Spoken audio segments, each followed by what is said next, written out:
Pandian star சீரியலில் today எபிசோடில் நம்ம சக்திவேல் இருந்துட்டு எனக்கு என்னமோ அந்த பரதேச பையன் குடும்பத்து மேலே டவுட்டாக இருக்குது.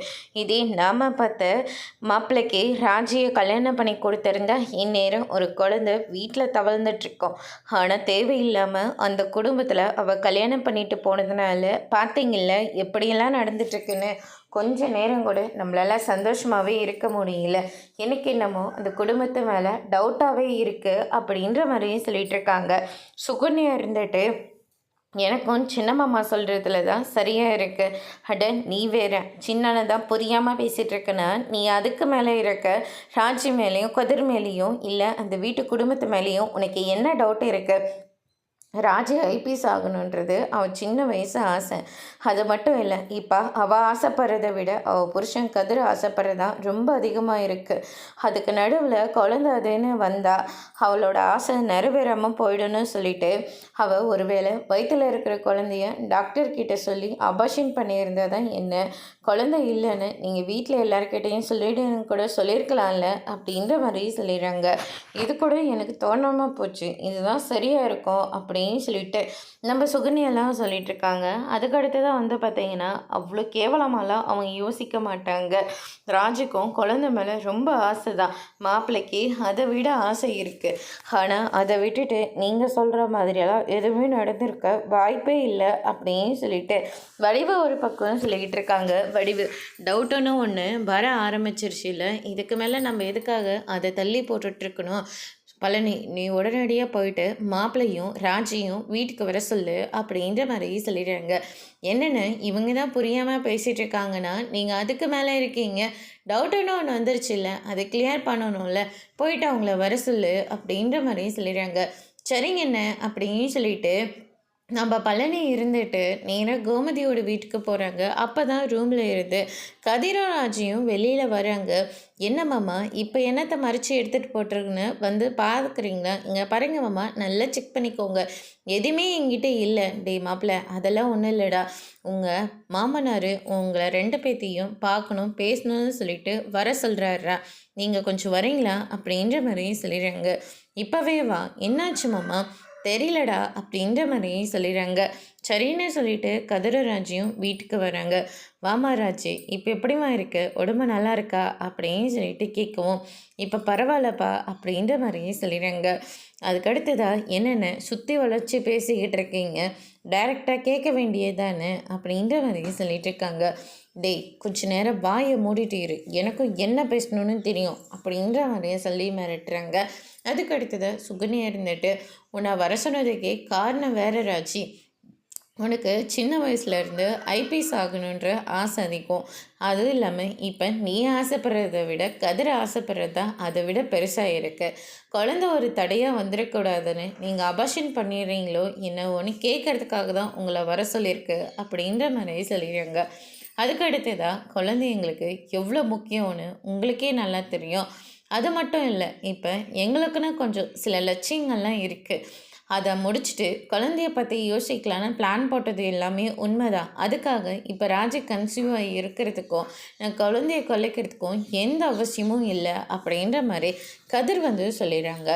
நம்ம குழந்தைய வேண்டான்னு சொல்லிட்டு நீங்கள் ஏதாவது தள்ளி போட்டிருக்கீங்களா? ஆமாம் அப்படின்ற மாதிரி சொல்லிடுறாங்க. முத்துவேல் இருந்துட்டு இப்போ என் உடம்பு என்ன கண்டிஷனில் இருக்குன்னு உங்கள் எல்லாருக்கும் நல்லாவே தெரியும்.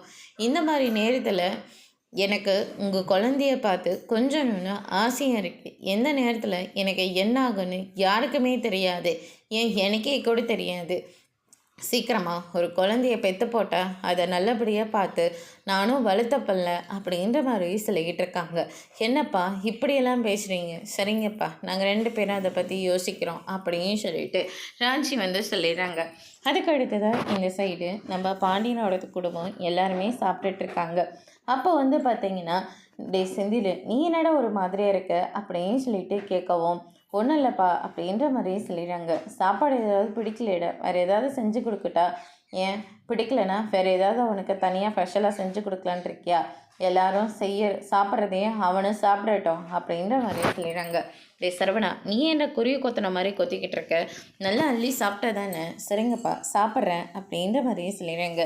ஏங்க அண்ணன் ராஜியும் கதிரியும் கூப்பிட்டு பேசியிருக்காரு. என்ன சொன்னார்? ஆறுதலாக ஏதோ பேசினாராம். குழந்தை சீக்கிரமாக பெற்றுக்கொடு, எந்த நேரத்தினாலையும் எனக்கு எது வேணாலையும் நடக்கலாம் அப்படின்ற மாதிரி சொல்லியிருக்காரு. உடனே பாண்டியன் இருந்துட்டு யார் யாருக்கு என்னென்ன கொடுக்கணும்னு அந்த கடவுளுக்கு நல்லாவே தெரியும்.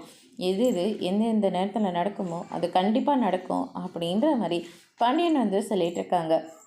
அதுக்கு அடுத்ததான் நம்ம பாண்டியன் இருந்துட்டு, ஏப்பா அரசி, அந்த கார்த்திகேயனு உனக்கு எப்போ இருந்து தெரியும் அப்படின்னு சொல்லிட்டு கேட்கவும், ஒரு 5-6 தடவை நான் பேசியிருக்கேன்ப்பா, அவ்வளோதான்ப்பா அப்படின்ற மாதிரியும் சொல்லிடுறாங்க. யார் அந்த கார்த்திகேயன்? அதான் அந்த நல்ல ஆரோக்கியமான சத்தெல்லாம் செஞ்சு கம்பகம் மிட்டாயி இந்த மாதிரியெல்லாம் செஞ்சு எடுத்துகிட்டு வந்து தருவார் இல்லை? ஆமாங்க, கூட கொண்டு வந்து ஒரு டைம் கொடுத்தா சரவணன்கிட்டையும் சொல்லி கடையில் வைக்கவும் பர்மிஷன் கேட்டிருந்தா அப்படின்ற மாதிரியும் சொல்லிக்கிட்டு இருக்காங்க. அந்த பையனுக்கு அரசியை பார்த்து அரசியை ரொம்ப பிடிச்சிருக்கான், கல்யாணம் பண்ணிக்கணும்னு ஆசைப்பட்றான். அரசிக்கிட்டேயும் சொல்லியிருக்கான். ஆனால் நம்ம அரசி என்ன சொல்லியிருக்கான்னு தெரியுமா? அப்பா கிட்டே போய் பேசுங்க, அவருக்கு ஓகேனா எனக்கும் ஓகே அப்படின்ற மாதிரி சொல்லியிருக்கா. அது எவ்வளோ பெரிய விஷயம். என் பொண்ணு என் மேலே நம்பிக்கை வச்சு சொல்லிகிட்டு இருக்கா.